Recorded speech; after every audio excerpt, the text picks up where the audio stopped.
Hey there, pirates. Welcome aboard the Anime No Me channel. We saw in episode 1123 of One Piece that York asked to join the world nobles. She wants to become a celestial dragon. All of this also happened in the One Piece manga. Now, continuing the story, let's take a look at the next anime episode using the manga as our guide. In a cut to Fuchsia Village, we see the villagers worried about Garp. Makino expresses her concern, while the mayor tries to reassure everyone, reminding them of Garp's legendary resilience. The tension is also felt by Daden, who questions Garp and Luffy's actions. In the New World, a massive marine fleet of over 30,000 sailors surrounds Egghead Island, led by Admiral Kizaru, who reflects on his mission to eliminate Vegapunk, his old friend. Although aware of the presence of the Straw Hats and the Vegapunks on the island, the Marines cannot destroy Egghead due to its valuable technology. On another ship, Gorosei J. Garcia Saturn monitors the situation, determined to keep all secrets safe. He plans a harsh response against anyone who tries to escape with information about the Void Century. We then discover that York, one of Vegapunk's satellites, was the traitor who revealed Vegapunk's plans to the Elders. However, she begs for protection after being captured by the Straw Hats and expresses a desire to become a world noble, negotiating with the Elders to ensure her survival. The episode ends with York in a panic, pleading with the Elders to rescue her from Luffy, leaving everyone shocked. Meanwhile, the Straw Hats hold York's fate in their hands, and the Marines move closer to what could become a full-scale war. I hope for your support to help our crew win, and to do so, you just need to click the thumbs up button, leave a like, and subscribe to the channel. By doing this, you will win an incredible devil fruit, so just comment which fruit you want. My name is Monkey D. Luffy, and I'm the man who will become the king of the pirates. The captain of the Straw Hats shouted this to the 5 elders of the world nobles, while his crewmates looked on, confused about what he was doing. Luffy then declares, "We've already allied with Dr. Vegapunk," and warns that if the elders care about York's life, they should withdraw the entire fleet surrounding the shore.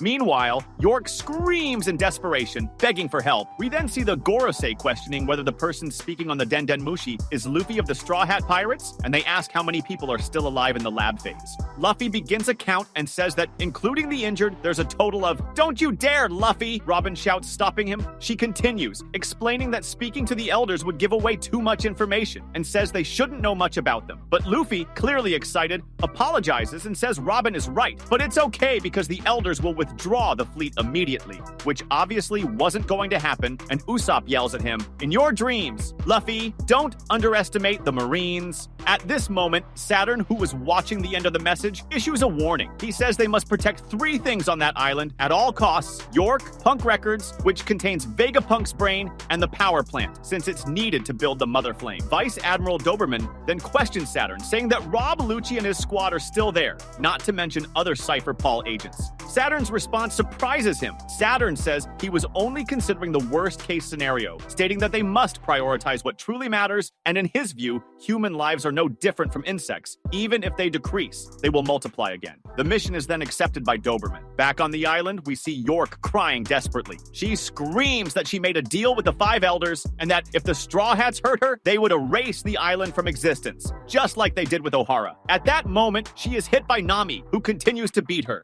York says she's going to tell the Gorosei, and Nami responds that she can complain all she wants. They don't care one bit. We then get a brief moment of camaraderie among the Straw Hats. Robin tells Nami to calm down, saying York can't do anything now. Chopper then asks Robin if her injuries are better, and she replies, yes, thanks to him. After that, we see Chopper being adorable, saying he didn't like the compliment. We also see members of Cypher Paul on the scene. Kaku says he still blames himself, despite having faced off against 2 Seraphim. Lucci says he understands, but tells him to sleep it off. We also see Lilith crying and screaming. She's saddened by the loss of Shaka, Pythagoras, and Edison, even though Edison is still alive. Meanwhile, Usopp begs her to stop yelling, because he's trying to make contact with the underground. However, Lilith kept crying. After all, 4 of the satellites were severely injured, and 2 of them lost their lives. Usopp then shouts to the people in the underground, asking if everything is okay, and we get a view of that place. We see that down there they were celebrating, shouting the names of the Straw Hats, even though some still said they were enemies and were sad about it, while others thanked them for the food and said they were in debt to them. In the end, one thing was clear. They said they were safe and now just needed to be taken out of there because they were still afraid of the Seraphims that were still present. However, they still felt safe because of Vegapunk's explanation, who was answering some of their questions. The Seraphims were beside them, and in case they lost control, he still guaranteed everyone's safety since they were trapped inside bubbles made of the same material as the armored bubbles of the pacifistas. Not even even a devil fruit user could escape from there. At that moment, we see the pacifistas. They were questioning how anyone dared to imprison them like that. Moreover, they said they didn't even care about those people, since they had never received orders to eliminate them. Then, they respond to Essa Snake, saying that even after everything, they were grateful to her for reversing the petrification, and not even Vegapunk knew why she did it. But we are shown the reason in a flashback. Luffy had held her and said she needed to undo the power on them because they were his companions and she was the only one who could save them. She then blushed, embarrassed, and said she would do it, asking him to stop looking directly into her eyes. Jinbei then laughs heartily and says she's a perfect copy of Hancock since she despises everyone, except Luffy. He even says how curious that is. Vegapunk replies that it really is very interesting. Not even he knew that this was one of the pieces of information transferred to the clone through the lineage factor. Luffy then thanks her again and she blushes once more. Then we see a more serious conversation. It's revealed that they can't open the Frontier Dome, and without disabling that barrier, it was impossible to escape. This happened because of York, who set a password and didn't share the information with the other Vegapunks. Vegapunk then talks to Nami, who reveals to them that the log post hasn't set a destination yet, but it still has one location recorded, since Wano, to the northeast of that island. Vegapunk then reveals the next destination of the Straw Hats, the land of giants, Elbaf, which leaves Usopp and Luffy extremely excited. Vegapunk then says they're lucky the ship is in the lab phase, but they're surrounded, so there's no way to escape via the coast.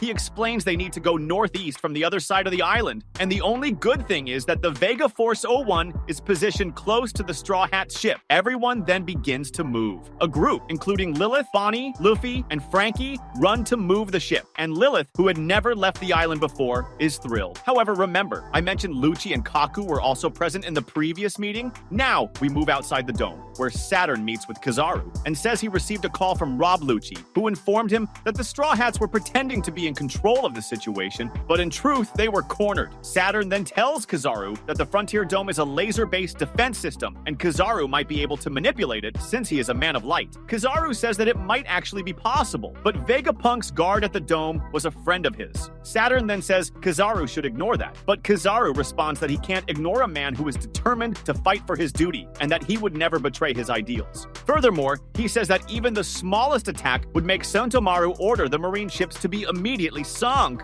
Still, he tells the Elder not to worry. After all, Rob Lucci was smart and told them exactly what they needed to know. At that moment, we see that the attack was about to begin. The Marines were preparing for it. On the other side, the Straw Hats had finally reached the ship, but it wouldn't be that simple. Sentomaru was being attacked by Kizaru, and from a distance, Luffy could sense what was happening, warning everyone. Someone very powerful is coming. And that's how today's episode ends. Let us know what you thought and what you're expecting from the next episode. That was today's content. We hope you liked it and want to share your opinion on the subject. Don't forget to share the video, give it a thumbs up, and I'll see you in the next video. Take care and stay amazing.